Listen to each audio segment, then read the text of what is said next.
March 6, 2024. Welcome to another edition of ATL Prime Sports. I'm Jurjevich.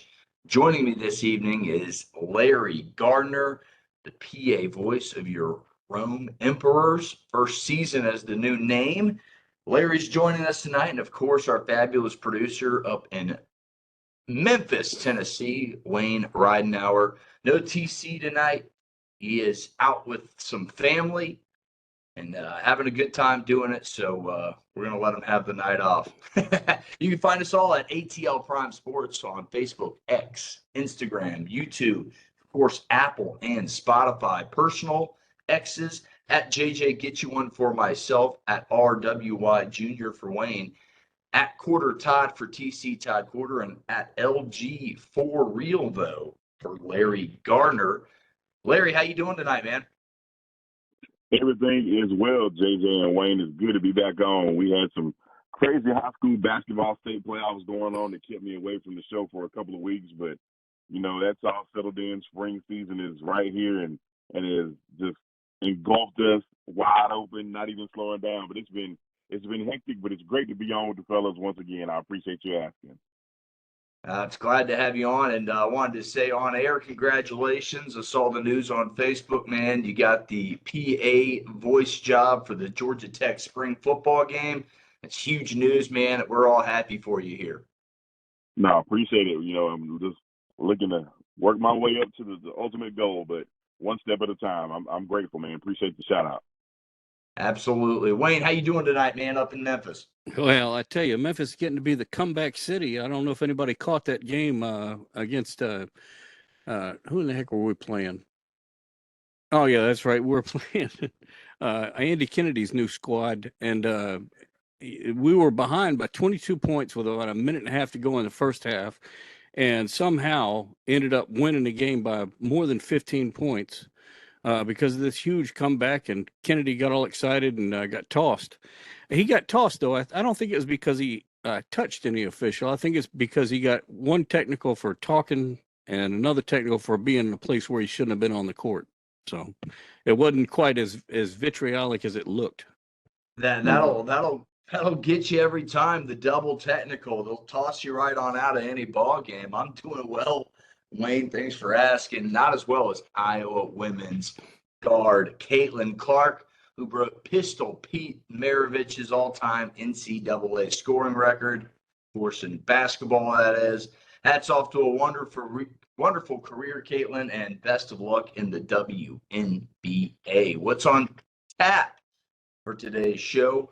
We will be talking about Ronald Acuna Jr.'s knee, the discomfort in the meniscus area moving forward. What does that mean for Atlanta? The Broncos released quarterback Russell Wilson. What does that mean for our Dirty Birds? And Nick Saban's recent comments about why he retired. Mind-blowing. And that's what we'll start this bad boy off with today. Former Bama head coach Nick Saban recently revealed more of the reasons he retired to ESPN's Chris Lowe in a recent article you can find on ESPN.com, of course. Old Nick Saban comes out of retirement throwing darts, fellas. Your thoughts on his comments to Chris Lowe of ESPN? And Larry, I'll start with you, man. This really threw me off guard. I didn't think he'd come out this hot. I think it's kind of the old man neighbor in the neighborhood in the subdivision when new people get to moving in, that kids are out making a whole bunch of noise when he used to peace and quiet and whatnot. It's just that's basically the mood you get from reading what Coach Saban's comments have. It's just a new era of college football that he's not wanting to participate in. I don't blame him.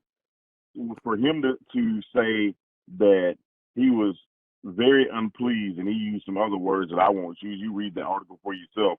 But for him to state that he was unpleased with the way his team acted when he felt like that they could compete, and then the majority of the kids only want to be there a year or less before they are looking at the transfer portal or want to know how much you're going to pay them for NIL. It's just he wants to be a football coach, not a babysitter or a parent. And that's the way he feels about it. That's the reason he left. He's going into a different area to where he can be the analyst that he is, just like he loves to watch game film. And he can leave all the whiny, crybaby, entitled 17, 18, 19, 20, 21, and 22-year-olds, heck, not even the 25 and 26-year-olds, to somebody else to have to deal with. Yeah, no, it's really interesting. Again, he really did come out throwing darts, and I mean that literally and figuratively. He said he was going to shake things up by saying things that now wouldn't affect his team, this and that. And boy, he really came out strong, didn't he, fellas? He simply said, those aren't the main reasons, but they are contributing reasons. He said players did not act accordingly. He said you got to win with class, lose with class, and he used a word that rhymed with that class word right there, and said his players were showing. And so it to me is just eye opening. I say the same thing. I think a lot of coaches are the older coaches that are on the way out are not liking this NIL and transfer portal rule. They're not liking the change, the sudden change that is. I mean, look, just 3 years ago, we started this NIL deal in 2021, and look where we are in 3 short years. We got a 12-team playoff coming, all because of this NIL transfer portal and just moving the goalpost. We started moving it. Now it's a 200-yard playing field in terms of where we started 3 years ago. So this all comes down to it. I think it's a lot of moving parts. I think Nick Saban's age gets to him. And I think he said it clearly. He goes, you get to a point where it becomes a year-to-year basis in the article. And he really opens up and just like he said he would. He said he was going to be more honest, and have opinions that affect college football because he won't be geared central towards a team anymore. He can be that analytical guy on college game day and stand up and be a real ambassador for the sport. So interesting comments. Moving forward, what does this mean with NIL, and how does he go forward trying to figure out rules to put in place and so on and so forth? That's the next step here. But very intriguing comments from former Alabama coach Nick Saban. Wayne, your thoughts on the matter? Well, I'm going to have a short comment on this. Everybody knows that people have laundry, okay? You wear clothes, they get dirty. Everybody knows the laundry's there. But it's another thing to go throwing your laundry out on the lawn. And I feel like that's kind of what he was doing. It's a pretty good analogy there. Look, I just think Nick Saban's such a figure in this sport that whatever he says, even if it's a little like just over the line just a little bit, it's going to be blown out of proportion and become huge news. But this was a knockout blow coming right out the gates from Nick Saban, and very interesting because he knew he was going to have a pretty good team. But it just seems like, to me, Larry, seems like his age really had the most to deal with it, and the sudden change at the end of his career. Your final thoughts on the matter? No, you're absolutely right, JJ. I'll even take it a step further than that. It's how the NIL isn't bothering him as much as what the transfer portal has done to college football, and it's seemingly equivalent on a NCAA or collegiate basis to free agency. And I really think that's the real, and it gets under my skin and gets under my craw for Coach Saban, because it's hard for you to plan out how you want to do things when you consistently have to turn over your roster year after year after year after year. And then on top of that, when you're dealing with people, not only the kids, but the kids' parents, the kids, close circle of people that they've got, him in their ear, man, you're going to go pro, you're going to go to the league, you're going to blah, blah, blah, blah, blah. And then they come on campus already entitled, thinking that they deserve the world when they haven't earned the first strike. For the old school coaches, they're so used to, hey, you just don't get on the field just because you think you're a 5-star. You still got to earn it just like everybody else. And that mentality is, I think, the biggest factor in pushing out the Nick Sabans of the world and those coaches that you saw that's getting up in the 60s, 70s, and even, maybe even some. I don't even think there's a coach that's in the 80s. He may have been the oldest one, but that mentality is what's really hurting college football. If the NCAA or a group of regents in the board of Power Five were to come up with a way that you could do just the one transfer thing like they used to do, I hate to sound like, my day kind of old, baby. I hate to sound like that type of person, but that's an easy way to regulate this, and then NIL will take care of itself. And then maybe you can get some more, I don't know if you call it regulations or some control. I guess that's a better use of a word. Get some more control over what is really almost feels like the inmates are controlling the asylum, for lack of a better term. No, I hear you loud and clear. Yeah, my final comments on the matter will be, it's really interesting in that article with Chris Lowe, again on ESPN.com. He mentions how right after the game ended, they're back in office on the next business day, 2 days, whatever it was. Kids are coming in asking about playing time, or else I'll jump in the portal. What am I going to get paid? And he basically mentions in that article, the time, right after a loss, we were kind of talking about what we were going to do next year, who's going to come back. Now it's totally re-recruiting season, and so again, it's just a totally different ball game. Do I like it or not? That's a discussion for a different day. But I think if you listen to this show, I've shown my hand on that. But I will say this. College football is moving fast in a direction that I don't know if it's good or bad for the game at the moment, because if we do go to these super conferences, and it is 3 or 4 super conferences, and you have just a total of 60 teams, it's going to affect the Georgia States, the Georgia Southerns, the Kennesaw States, who's just coming into Conference USA, the Memphis Tigers. It's going to affect the group of fives more than it'll affect any of the smaller schools. And I think as a college football fan, and moving forward, they do need to remember that. And Nick Saban might be just the guy to speak up for those smaller programs, because he started at a small program. So it's going to be interesting moving forward. But yeah, the terminology right after the season from these athletes, guys, it's just completely different than it was just 3 years ago. And that's how far we've come. Guys, any quick final thoughts? I know I said double final thoughts, but anybody want to get one more in? I think we're good. All right, guys, we'll move on to Major League Baseball. MRI results on Ronald Acuna Jr.'s knee showed some irritation in his meniscus. Should the Braves fans worry about his health moving forward? Wayne, I know you're all over Ronald Acuna Jr., man. You like to watch him. What do you think? Should Braves fans be worried as a Ranger fan? No, I don't think Braves fans need to be worried, because they can treat a lot of these things. I would say they should be more concerned for his health and going forward than they should be worried about the team, because the team will always be there. And it'd be nice if Acuna was there too. Larry, let's get your take on this, man. Big deal, not a big deal? What you say? Yeah, no. If I had a worry factor from 0 being not at all to 10 being panic alert, it's probably a 1.5.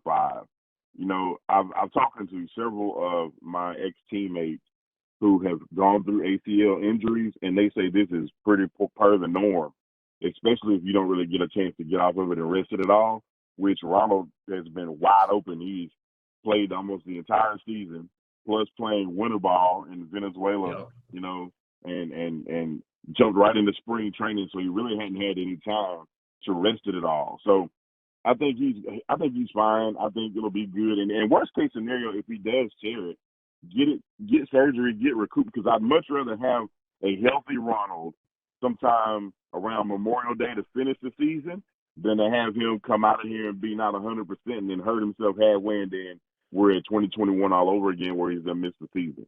So worry factor, not at all. Just customary per from people who have had what I call the zipper injuries, where they've had ACL repairs and they say meniscus irritation, tendinitis, and things, inflammations can always linger and flare up. So no worry at all. Routine for Braves medical procedures to handle this the way they can and get the MVP ready so that he can get back to doing MVP things. Yeah, my panic level isn't very high, but I am a little concerned. My concern level is probably close to a 5. As you mentioned, he did play a lot of baseball. He played in the Venezuela League in the winter. He played a full season last year and, of course, was the MVP with 337, 41, and 141 homers, 106 RBIs. We all know about the 40-70 season. The Braves do need him to go deep in the playoffs. I don't know if 21 can be repeated. Alex Anthopoulos picked up the perfect trio of outfielders to replace Ronald Acuna Jr. on that run. This team is set for a championship, so I think concern can be high, but as panic, no, not really. I think, Larry, you nailed it on the head by saying it kind of comes with the territory. I think he just needs to chill out a little bit, slow down his motor. He's still under 30, still 26, 27 years old. The guy just wants to play at 100 miles an hour at all times. And, I think he's got 3 or 4 more seasons left of that where he can go balls to the wall. And he's still young. I think he'll recuperate. The meniscus, again, like you said, you can tear it now, and with sports medicine and science today, you can get back in 6 to 8 weeks with some rest. So I don't think even the irritation would keep him out in a regular season situation. But since it is spring training, calm the panic meter and just have concern. Yes, you can have concern going forward because he is such a vital part of this lineup and a huge leadoff hitter around Major League Baseball. And in general, one of the most, if not, in my opinion, the most exciting player in baseball this season because Shohei's not pitching. So moving forward, I'd say Braves fans just play it by ear. Let's see what Brian Snitker, how he plays it. If we play, the Braves play spring training games, guys, till March 26th before they travel up to Philadelphia and take on those pesky Phillies. We'll see what happens. But I love the opening series. Speaking of the opening series coming up, Larry, I absolutely love opening on the road. It gets the new guys that are on this team time to gel with their teammates right away instead of sitting at home finalizing move-in plans and stuff like that. So Kelnick's going to be up on the road, gelling with the teammates, getting used to the chemistry of this team. And I really like that outlook going forward with him, a healthy Ronald Acuna Jr., and another exciting player in Michael Harris Jr. So moving forward, concern level low, or panic level low, but concern level can be up because, look, let's face it, we don't want to see it again, right, Larry? No, you do not want to see him grabbing his knee in right field and the proverbial oxygen level just be sucked out of Truist Park. No, we don't want to go through that again. Not at all. Wayne, your Rangers, man, defending World Series champions. You got to be shifting from basketball a little bit with Memphis tournament hopes up in the balance right now. Yeah. Have you ever been to a bar really late at night? I mean, almost to the morning, and you're in there and you're having a great time in the bar, but you can tell that it's emptying out and the music's starting to get slower and lower. And you could see that sunrise coming through the bar windows just above the door. Well, that's the way I'm looking at baseball right now. I'm still in here partying with the baseball, having a great time. There's fewer people here, but that baseball is coming over the horizon. That's perfect. Folks, if you like the content, give us a follow on X, Facebook, and Instagram at ATL Prime Sports. Give us a thumbs up on YouTube and give us a follow and a comment on Spotify or Apple. Folks, let's move forward with the show. Denver Broncos did indeed release quarterback Russell Wilson earlier this week, taking a record dead money charge, cap hit, whichever you want to call it, at $85 million. The next closest cap, and this is why we're talking about this, The next closest cap hit in NFL history was our Falcons with Matt Ryan just a couple of years ago at $40.5 million, which is $200,000 more than the next one of Aaron Rodgers last year. What does this mean for the Falcons moving forward? Larry, let's start this thing off, man. It means that the Falcons front office has got to nail whomever they feel or deem worthy enough to be the quarterback of this team, whether it's Kirk Cousins and $42 million guaranteed, where it's trading for Justin Fields and keeping a couple of years of salary cap flexibility, or whether it's trading up in the draft and thinking you're going to get one of the top three there with Williams, May, or Jaden Daniels. Terry Fontenot and Coach Raheem Morris and offensive coordinator Zach Robinson, they have got to get this right. Now, to me, up until about 3 days ago, I had been on the pro Justin Fields bandwagon. Like, bring him in, let us see what he's got, let us do what he's got to do. Here, in these last 3 days, I'm punching my ticket to kind of step on the Kirk Cousins bandwagon a little bit, but history shows that you can win with a rookie quarterback. Let's take a look at our very own Matt Ryan, shall we? First year he comes into the league after I think the Falcons went 4-11. The abysmal Joey Harrington, Brian Leftwich, and I won't even bring up the coach name because he's still dead to me when it comes to what he did that year with the Falcons. But nevertheless, Matt Ryan's rookie season, playoffs, you can do it. Let's look at Andrew Luck. When the Colts had, I think there was a three-win team. Andrew Luck's rookie year, playoffs. Let's look at Dak Prescott with the Cowboys. I think they were like 4-12 the year before Dak showed up. The year he gets there, playoffs. Let's look at Andy Redman Dawson in Cincinnati. You know, you've got several examples where you can win with a rookie quarterback. So what I don't want the Falcons to end up in is the salary cap purgatory that we were there or they were in when Matt Ryan and Julio were at the top of that salary cap number. We just got out of it. We don't need to back up 3 spaces and do it again. You know, I just want Mr. Fontenot, Mr. Blank, Coach Morris, I want y'all to be smart. To have, but you can get the rookie. Just don't give up the farm and the fortune to get that rookie. And if by all means you got to get Russell Wilson, I think you can get him on the cheap. I think you can probably get him, since he's getting paid that money, you can probably get him for $18 to $20 million on a short-term deal and draft whoever his replacement will be while he's getting groomed on the sideline. So there's opportunities, JJ, for Atlanta to do what's necessary, but in order for me to be happy with what's going to happen in the draft, because I still want Jared Verse on this team rushing from the end, Falcons have got to make – I don't necessarily want to call it a splash, but they just got to make the right person the quarterback of this football team. You know, I agree with that, though. You and I have been preaching that from the highest mountain. Get as many minds in there for the coaching staff, you know, for the hire. Okay, they came out with Raheem Morris.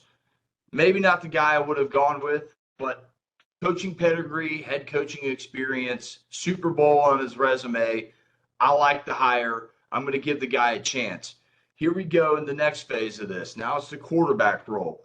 So what's next? You mentioned it. Get the guy in here that they feel is the best fit. Whoever that guy is, if they have to spend the money and go get Kirk Cousins, I'm all for it. If they want Justin Fields in here, I'm all for it. But really, listeners, I'm all over the place. I am like Larry was. I was really sold on Justin Fields just last week, and I honestly still am. I think he's the best option for the lowest amount of money, where you have a seasoned, I don't know if he's going to be good or bad when he gets here, but you have a seasoned veteran who's played in this league and seen lots of snaps. Maybe he comes home, for instance, and you catch lightning in a bottle for a couple seasons at right around $30 million. The Russell Wilson route, very interesting. We just got out of cap hell, as you mentioned, Larry, with Matt Ryan. What do you do for Russell Wilson? How much money is he going to cost being released and that huge cap hit Denver's taking? So it's going to be interesting. Russell Wilson, a guy that can do it, has done it before, been to back-to-back Super Bowls, should have probably won both of those Super Bowls, as we all know. Then it comes down to the draft the rookie. Do you move up and get a guy? There's so many viable options for this team that honestly, I just want them to come out publicly and say, this is the guy we were after the whole time. We got our guy. We're giving him the keys to our Ferrari, which is Bijan Robinson, Drake London, and Kyle Pitts, and so on and so forth. But it's very interesting that Kirk Cousins' wife is moving back home. There's ties to the Atlanta area here. So I don't know if that's a coincidence or whatnot, but that's very interesting.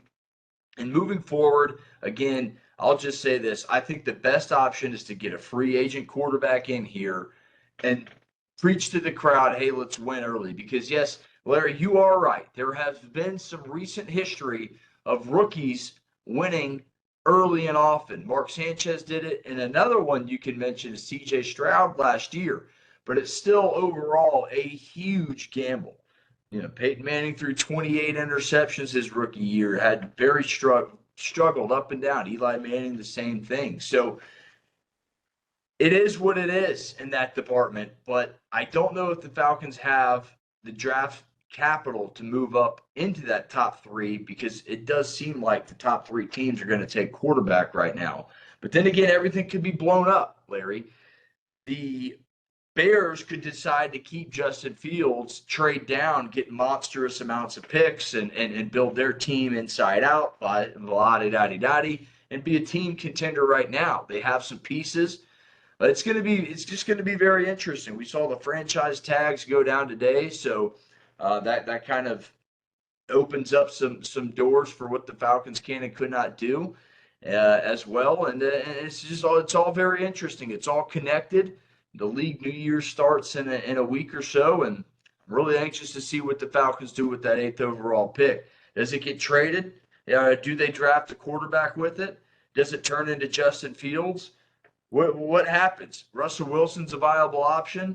Heck, there's plenty of other viable options out there that may be under the radar. You know, who knows what the Falcons front office is thinking? No one knows except them. But I echo Larry's sentiment. I say, let's get the right guy in here, whoever that is, whoever the most people agree on that's their guy. Get him in here. Wayne, what say you? Who's your quarterback? Well, right now, really, it could be anybody, but I would prefer it to be someone who, a free agent that transfers in, has some experience. And if it salary caps the deal, I don't know why they don't sweeten it up a bit and tell that guy we'll get him a 1977 black Trans Am. And, that'll be part of the deal. Get him over here for cheap. We'll give him a black Trans Am. I mean, how else is he going to get that Coors beer from Texarkana to Atlanta without the black Trans Am? If they don't do something quick, they're going to find themselves running the triple option and having to call our friend David Walker to figure out how that works. Yeah, I think fans want a quarterback before the draft.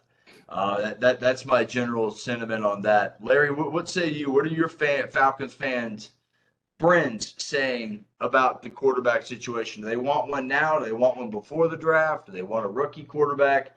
What is your fan base saying? Man, you know this as well as I do, JJ. There is probably I'd say 66, maybe to 70% portion of the Atlanta Falcons fan base that wants Michael Vick 2.0. And they're not going to be happy until they get Michael Vick 2.0, because they felt that they were shortchanged of the prime of his career because of the dogfighting scandal. So that being the case, that tells me they want a dual threat quarterback. And they're not going to like having a traditional pocket passer being QB1 in Atlanta. That tells me they want the likes of Justin Fields, the likes of the Jaden Daniels, even the likes of a Michael Penix, Those types of quarterbacks that's multiverse and throwing and mobile, it seems like that's what they want. For me, I'm like I said, just give me the right guy. The only thing I have, or the only knock I have against Justin Fields is if he's such a hot commodity, why is he not tied to any of the other NFL teams that need a quarterback one, other than Atlanta and Pittsburgh? That's my a really first good thought. point. You know, he's not connected to anybody else. It's almost like what it was with Bill Belichick in the coaching search. He was not tied to anybody but Atlanta. So that you know, in my Madden NFL GM franchise mode thinking cap, like, so if somebody else don't want you, why do we want you? And then for the news to come out, rumors wise, you know, I don't spread rumors. I just talk about them once they out there. That the trade market for him, they can't get the first or the second they were looking for. That you may be able to get him for a third round pick. Now, if you can do that, I think at that point. But one factor about Justin that fans don't take into consideration is you can get him for cheap this year. You've got to decide on a 5th-year option. If you don't, you can control him realistically for up to 2 more years if you decide to franchise tag him and not have to pay him the $45 or $50 million a year that most quarterbacks are going to ask for here in the next 2 to 3 years. So that's another viable option. The one thing about Kirk Cousins that I'm afraid of is with him coming off of an Achilles injury, he probably won't be ready to play until week 5, maybe even week 6. You know? So are we going to put Desmond Ridder back out there until he gets done and be like, hey, you can come back? Or are they going to draft a rookie late in the first round or in the second round and say, hey, we're going to let you play 5 games, and then when Kirk comes back, we're going to give him the keys and let him run with it?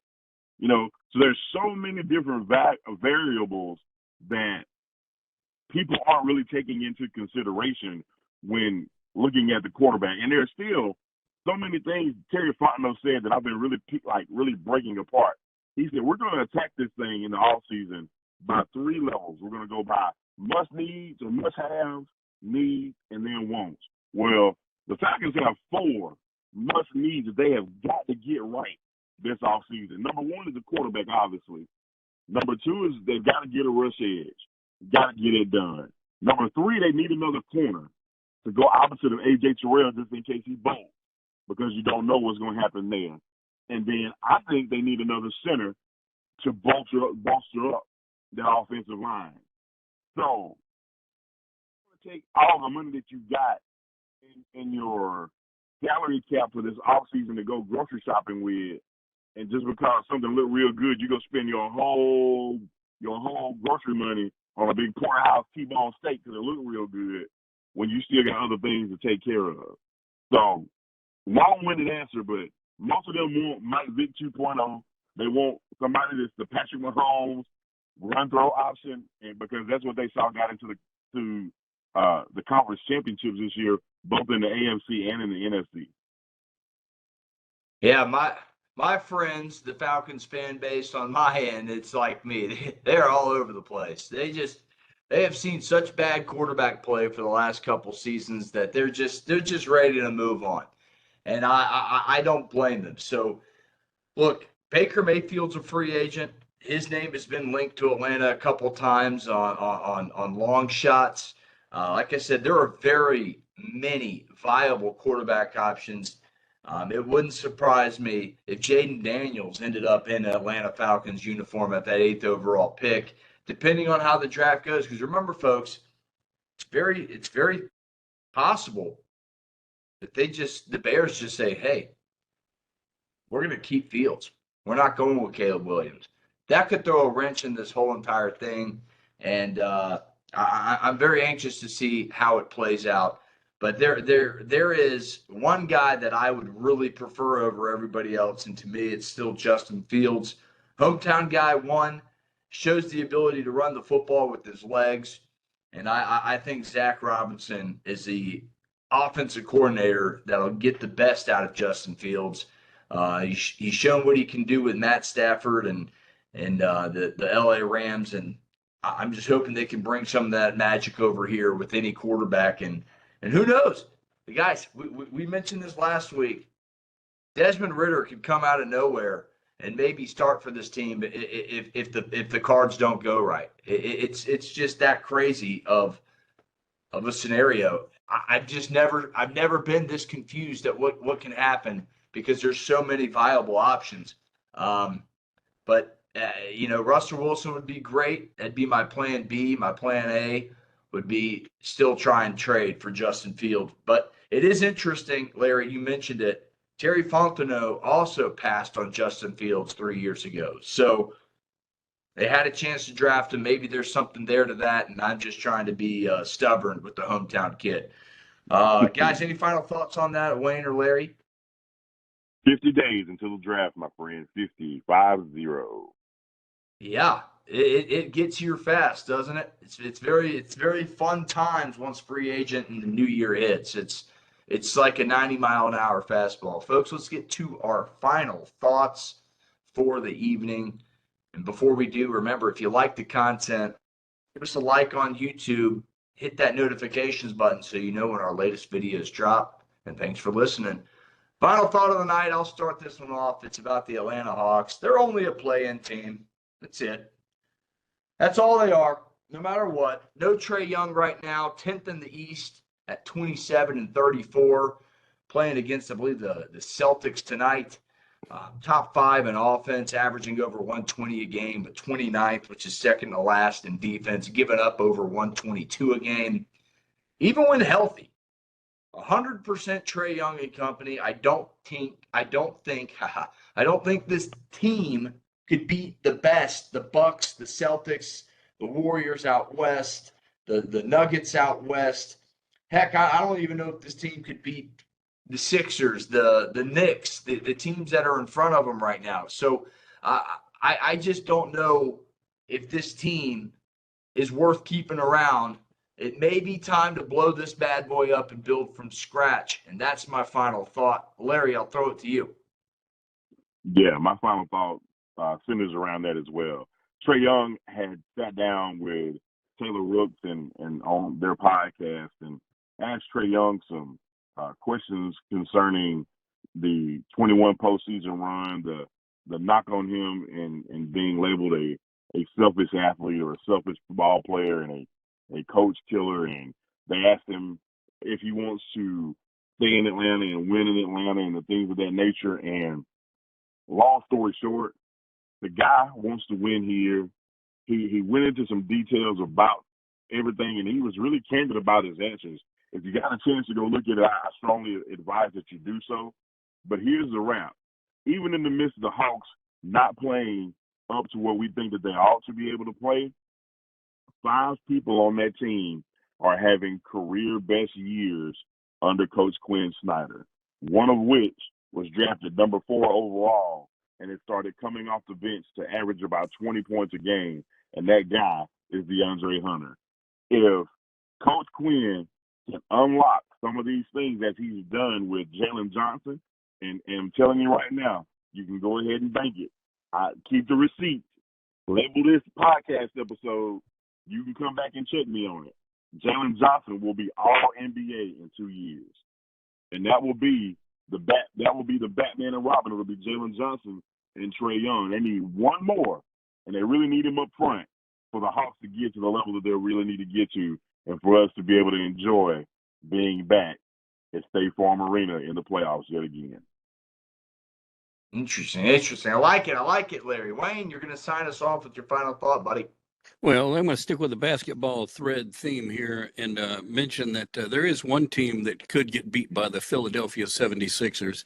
And in fact, they're losing to them right now up in Philadelphia, and that would be the Memphis Grizzlies.